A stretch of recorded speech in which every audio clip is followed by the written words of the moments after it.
expressing the truth. I stay on the top like I sit on the roof. You presidential like you linking is cool. I got him, nobody but him in the booth. You wasn't with me, I was stressing the move. All right, y'all. I just woke up to this. DJ Akademiks reacting to Tekashi 6ix9ine's album Flop.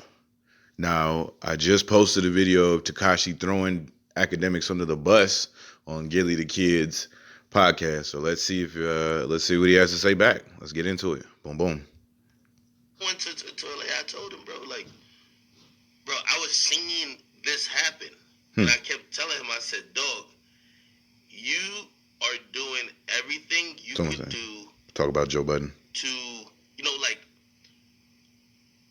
50 is get rich or die trying, right? Mm-hmm. 6ix9ine is get clout or die trying. I still think 6ix9ine is like the most clouted rapper. I'm not even gonna lie to you. Like, young rapper. He might be right. But here's the thing. He's, ever since he got out of jail, since he can't talk the gangster shit, he's been bragging with numbers. Mm-hmm. And when he's been bragging with numbers, the numbers is controlled by the same people that don't like you. So, all right, I can see how this is going. So let me just put this out there so that anybody watching this on my channel knows my stance.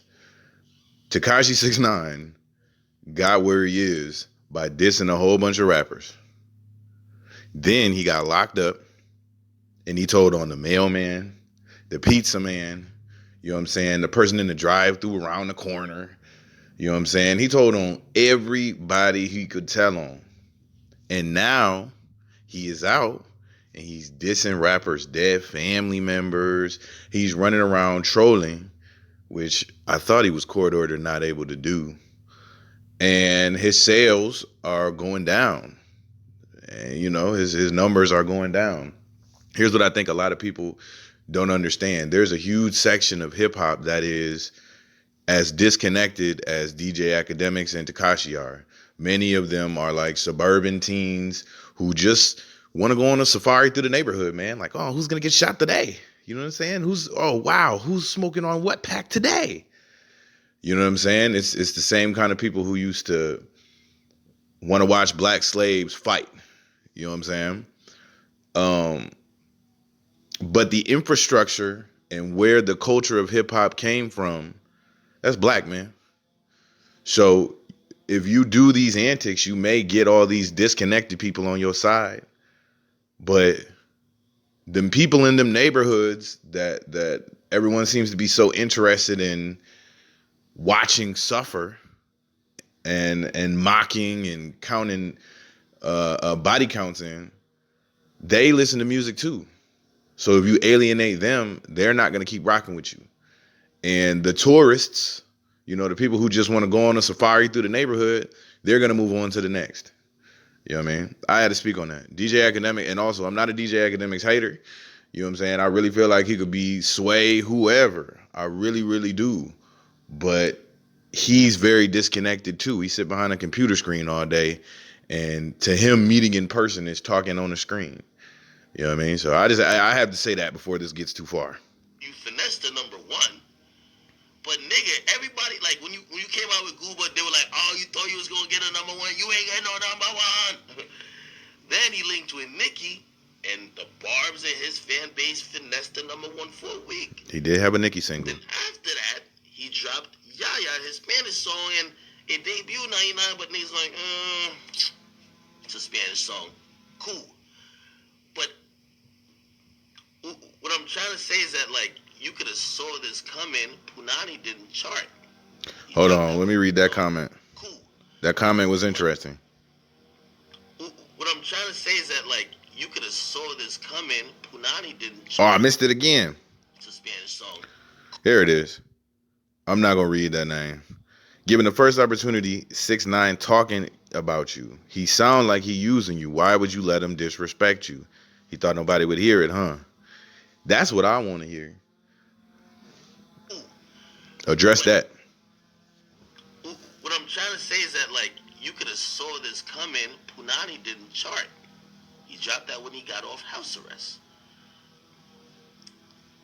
Again, it was a bad move to base a lot of things on numbers, knowing who controlled the numbers. I get that comparison a little. Like, knowing that from the industry, it's 20 times as hard. And by the way, the thing is, which, you know, The other thing too is these record labels do not care about the artists they exploit. We've seen it time and time again. I've had experience in the industry. Got 2 major deal offers and was signed to 2 indie joints. You know what I'm saying? Ran a venue, ran a studio for years. Still produce music today. Still interact on the outside. You know what I'm saying? I don't like these weirdos. These record labels don't care. They'll let these artists kill themselves. Literally. Look what happened to X. We could say names all day. You know what I mean? They'll let you kill yourself for sales. And real ones understand the culture. You know what I'm saying? Not everyone cares about sales. They care about quality of music. That's another disconnect. DJ Akademiks seems to only care about sales, numbers.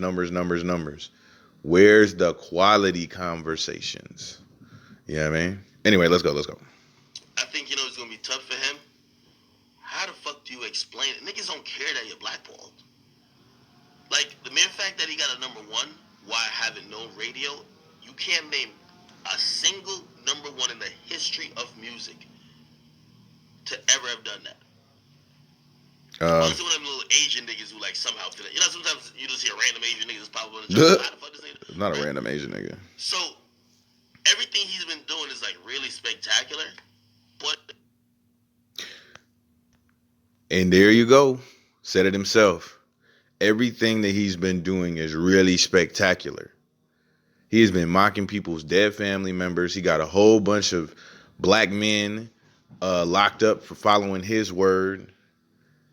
That should tell you right now what you dealing with. And a lot of people don't see it. A lot of people will disagree. But black culture vultures exist.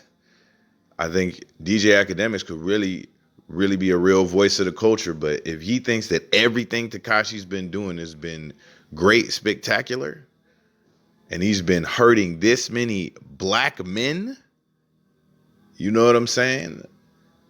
There's a disconnect. That's all I'm saying. In reality, this was going to happen at some point. I told him that too, and he was like, yo, well, I got my number 1 already. Well, in reality, your album counts more than just that one song. Like, niggas care about that number 1 album more than the number 1 song. Some people just care about the music, though. If you had asked me, he should have dropped his album when he just came out. Bang. Catch the whole thing, you fuck niggas. He did not. And that was up to his choice. I think that's where me and him disagreed. He felt the interest in him would have went up since he got out. I told him, I said, nigga, you just peaked with 2 million people watching you alive for the first time. You should have dropped everything you need them to hear that time. The first day he talks, you should be like, documentary drops tomorrow. The movie's dropping next week. You gotta roll it out right then. That's when everybody cares. Snitch Files, the documentary. People, they tuned in a couple times and they're like, okay, so what is this nigga talking about now? And then they start kind of losing off of it. Also, I'm not brainwashed by the streets to think that the worst thing you can do is snitch. It's way worse to destroy your community. You know what I'm saying? But shoot, Buddy is expecting to make money in a predominantly African American culture while bragging about being a snitch, and neither him or Akademiks seem to understand that.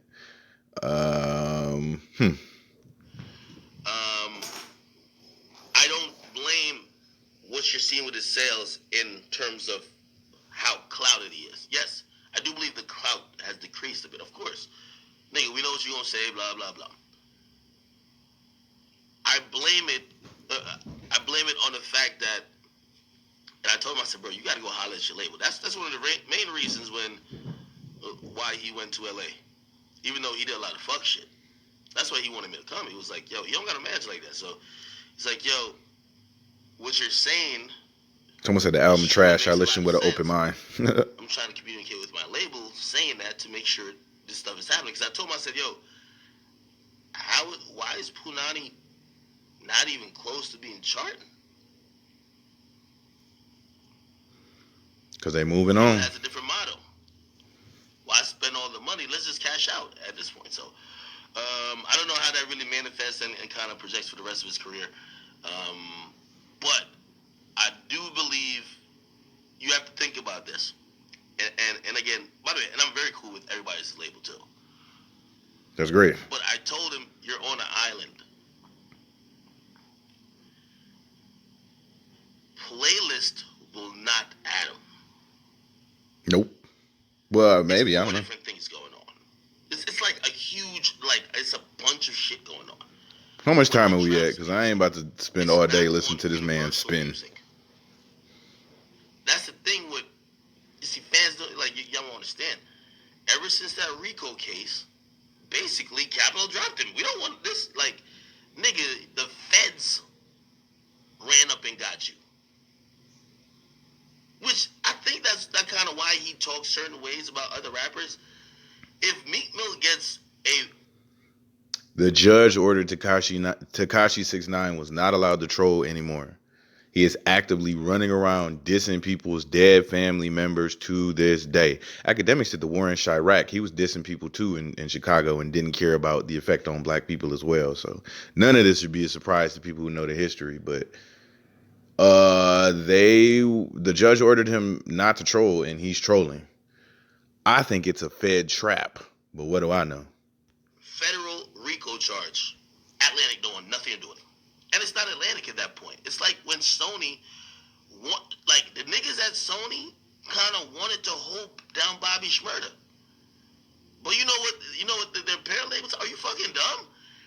If we support them, the feds is going to subpoena us. Like, you got to realize there's so much drug money running through rap. Like, drug Dang, like, Act telling too. Like, shit, even me and we were talking about, like, the music industry is a place to launder a lot of street money and drug money. It gets mixed in there, gets cleaned up, blah, blah, comes through billboards and promotion. Like, it's a lot of shit. I only say that because if you got a lot of shit going on, and I'm not saying the industry is just an illegal place. I'm just saying okay. There's a lot going on that you don't want niggas poking their nose in your shit for some fucking rapper who you signed because he did some dumb shit.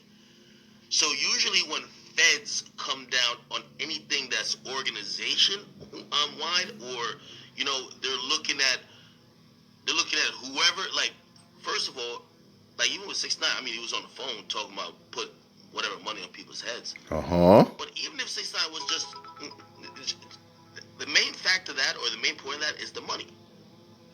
They could arrest you on a RICO charge because you're funding some crime. You get me? So what is a label these days more than a bank?